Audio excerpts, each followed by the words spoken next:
So I was going to review Final Fantasy VII. I mean, I'm not a big fan of turn-based RPGs, but this is considered by many to be one of the best games of all time, so I should give it a chance, right? Well, I gave it a chance, and I barely lasted 10 minutes.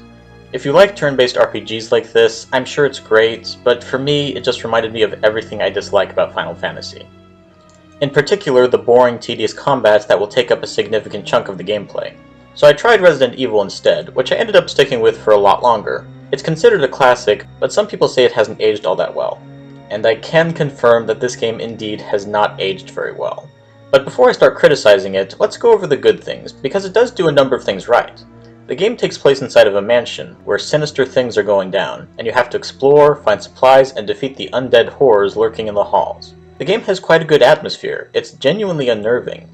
While the fixed camera is a little awkward and annoying, I think it works, and suits the air of foreboding the game is trying to pull off. The game also makes you curious about what's really going on, and you're constantly dreading what might be behind the next door. And it did actually manage to scare me a little once or twice. But while I can appreciate what it does right, it also does a lot wrong. First of all, the acting is just bad. And as I said in my review of Disruptor, using live-action cutscenes in a video game is a bad idea. Even if the cutscenes weren't laughably bad, like someone trying to mimic Sam Raimi but having no idea what they're doing, they look completely different to how the rest of the game looks, so they just don't fit. Either use the in-game graphics for cutscenes, or just don't do them.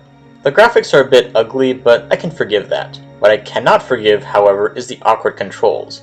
My god, what were they thinking? You know how good early 3D games like Super Mario 64 or Crash Bandicoot controlled? Well, apparently the creators of Resident Evil decided that was too simple. You can only move forward and backward. To turn, you have to hold down the left or right buttons. So the simple act of walking is hard because it feels like you're steering a remote control car on low battery mode. The fixed camera and awkward angles I can forgive for giving you the sense of unease and vulnerability you're supposed to have in a horror game.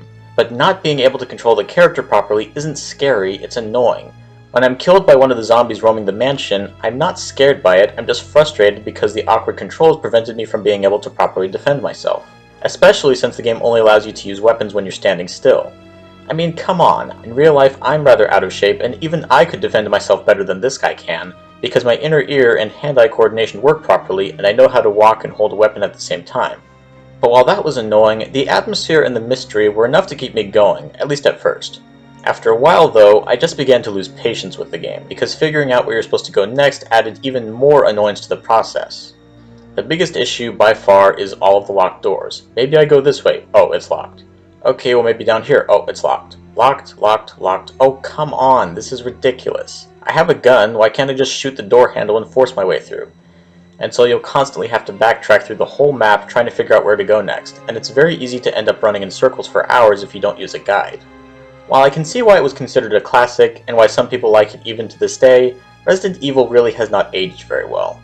I'll give the sequels a try, but for this one, unless you're interested in gaming's history like I am, I would recommend that you skip this one. My final score is a 6 out of 10. It's rather fascinating as a piece of gaming history, but as an actual game, it's really not all that great. So what do you think? Have you played Resident Evil? Are the sequels any better?